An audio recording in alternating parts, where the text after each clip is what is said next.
വെള്ളം ചേർക്കാതുള്ള അവിയലാണ്.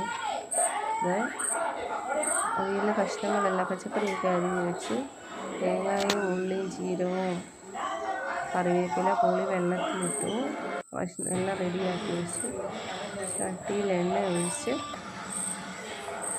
ചേന ആദ്യം ചെറുതായി വഴറ്റിയെടുക്കുക വെള്ളമില്ലാതെ.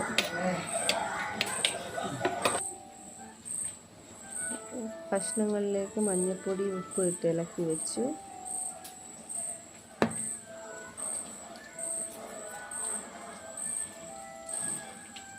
എന്നിട്ട് ഇളക്കും.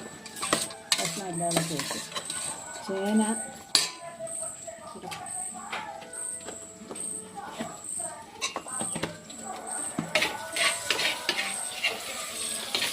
ശേഷം എണ്ണയിൽ ചേന വഴറ്റിയെടുക്കുകയാണ്.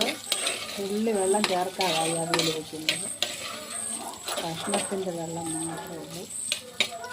ചേന ഒന്ന് വഴന്ന് കഴിഞ്ഞിട്ട് കഷ്ണമെല്ലാം അത് വന്ന് കഴിയുമ്പോഴത്തേക്ക് പച്ചക്കറിയൊക്കെ അവിയലിനുള്ള ഐറ്റംസൊക്കെ ഇടാൻ വേണ്ടിയിട്ടാണ്.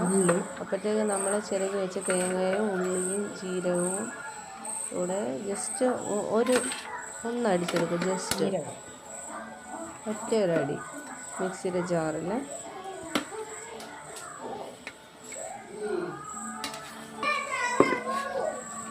മിക്സിയുടെ ജാറിലിട്ട് ഒറ്റയടി കറിവേപ്പില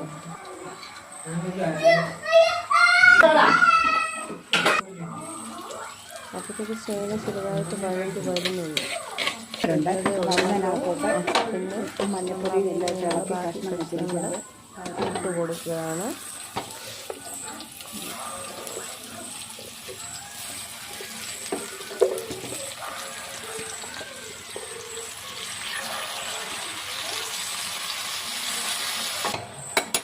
ഇളക്കി കൊടുക്കുകയാണ്. അടച്ച് വെച്ച് ഇളക്കിയിട്ട് അത് കഴിഞ്ഞ് ആവശ്യമായിട്ട് വന്നപ്പോൾ പുളി എടുത്ത് വെച്ചത് ഒഴിച്ച് കൊടുക്കും. അത് കഴിഞ്ഞ് തേങ്ങയും അരപ്പെടുത്ത് വെച്ചതും അവിയലിനകത്തൊക്കെ വെച്ച് അത് വേകാൻ വെക്കുകയാണ്. പകുതിക്ക് വെച്ച് എന്നിട്ടത് അടച്ച് വെച്ച് വെളിച്ചെണ്ണ അത് ഒഴിച്ച് കഴിഞ്ഞ് വെന്ത് വന്നു എന്നപ്പോൾ കുറച്ച് പച്ച വെളിച്ചെണ്ണയും കൂടെ ഒഴിച്ച് അവിയൽ റെഡിയായി. തുള്ളി പോലും പച്ചവെള്ളം ഒഴിക്കാത്ത അവിയലാണ് ഇത്. അരപ്പ് നല്ലതായിട്ട് വെന്ത്